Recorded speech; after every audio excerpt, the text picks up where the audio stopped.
Giants group of Jamnagar જનસેવા દળની સ્પોન્સરશિપમાં જામનગરમાં Giants group of ક્રાઉનનો પદગ્રહણ સમારોહ યોજાયો હતો, જેમાં પ્રમુખ તરીકે પ્રવીણાબેન રૂપડિયાએ શપથ લીધા હતા.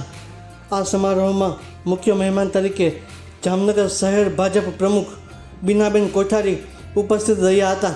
યુનિટ ડાયરેક્ટર ઉપેન વ્યાસ દ્વારા હોદ્દેદારોને શપથ લેવડાવવામાં આવ્યા હતા. ઓસવાળ એજ્યુકેશન ટ્રસ્ટ સંચાલિત ગોસર Hansraj ગોસરાણી commerce D Nagda BBA college દ્વારા ધોરણ 12 તથા ગ્રેજ્યુએટ વિદ્યાર્થીઓને કોલેજમાં એડમિશન મેળવવા માટે Gujarat common admission services portal ઉપર રજિસ્ટ્રેશન કઈ રીતે કરવું, તેમાં કઈ કઈ બાબતોનો ખ્યાલ રાખવો સહિતની બાબતો અંગે માર્ગદર્શન સેમિનાર યોજાયો હતો.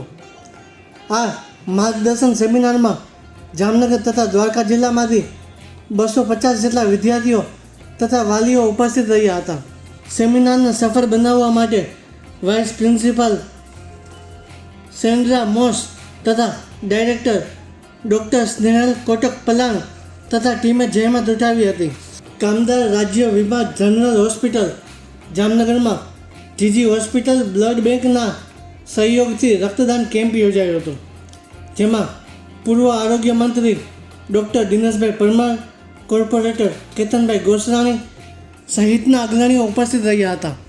આ કેમ્પમાં 50થી વધુ યુનિટ રક્ત એકત્ર કરવામાં આવ્યું હતું. રાષ્ટ્રની રક્ષા કરતા જવાનો દ્વારા આતંકવાદીઓનો ખાત્મો બોલાવવા માટે કરવામાં આવેલ ઓપરેશન સિંદૂરની સફળતાના સન્માનમાં જામજોધપુર તાલુકામાં તિરંગા યાત્રા યોજાઈ હતી.